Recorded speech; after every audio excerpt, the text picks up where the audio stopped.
আসসালামু আলাইকুম সুপ্রিয় চাকরি প্রত্যাশী বন্ধুরা, আমরা শতকরার বিষয়গুলো নিয়ে আলোচনা করছি। আজকেও শতকরার একটা নতুন অঙ্ক নিয়ে এসেছি। দেখো, আগের অঙ্কগুলোর সাথে মিল রয়েছে, তারপরে তোমরা প্র্যাকটিস করবা, আরও সহজ হবে ধীরে ধীরে।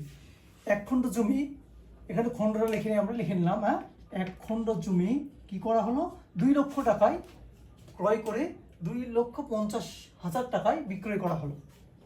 এক খণ্ড জমি, তুমি এটা যে যত শতকই হোক, শতকের কথা উল্লেখ নেই। আমরা একটা জমি কিনলাম, যে কোনো পরিমাণে একটা জমি 2 লাখ টাকা ক্রয় করলাম, কিন্তু এর বিক্রি করার সময় কি হলো, 2,50,000 টাকা পাওয়া গেল, তাই না? শতকরা কত লাভ হলো? তাহলে এখানে লাভ হয়েছে, যেহেতু 2 লাখ টাকা ক্রয়, 2,50,000 টাকা বিক্রয়, লাভ কত হয়েছে? তাহলে 50,000 টাকা লাভ হয়েছে, তাই না? তাহলে আমরা কি সূত্র শিখেছিলাম? শতকরা লাভ বা ক্ষতি যেটাই হোক, আমরা শিখেছিলাম এরকম, শতকরা লাভ হোক আর ক্ষতি হোক, তাই না? লাভ সমান, এখানে লাভ হলে লাভ, ক্ষতি হলে ক্ষতি, সমান সমান কি লিখবো? ছিল হলো লাভ ক্ষতি উপরে থাকবে, তাই আমাদের লাভ হয়েছে 50,000, এটা উপরে থাকলো। কত টাকার মধ্যে লাভ হয়েছে? 2 লক্ষ টাকা ক্রয় করে লাভ হয়েছে। বিক্রয়ের উপর লাভ হয় না, বলছিলাম ক্রয় মূল্যের উপরেই লাভ এবং ক্ষতি দুটাই, ঠিক আছে? তাহলে আমরা ক্রয় মূল্যটা নিচে দিব, 2 লক্ষ টাকা গুণ 100, শতকরা কত লাভ হয়েছে সেটা দেখবো আমরা, তাই না?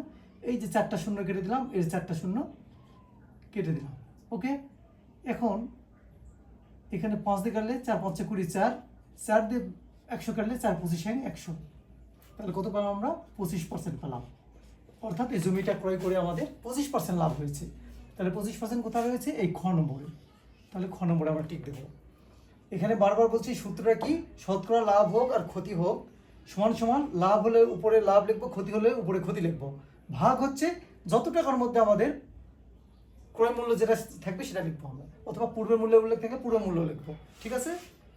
এইভাবে ক্যালকুলেশনটা করলে আমরা সহজে উত্তরগুলো পাবো। তোমরা পাশে অঙ্কগুলো বারবার প্র্যাকটিস করো, দেখবে তোমাদের জন্য সহজ হবে। আমার চ্যানেলটাকে সাবস্ক্রাইব, লাইকস, কমেন্টস দিয়ে হেল্প করো।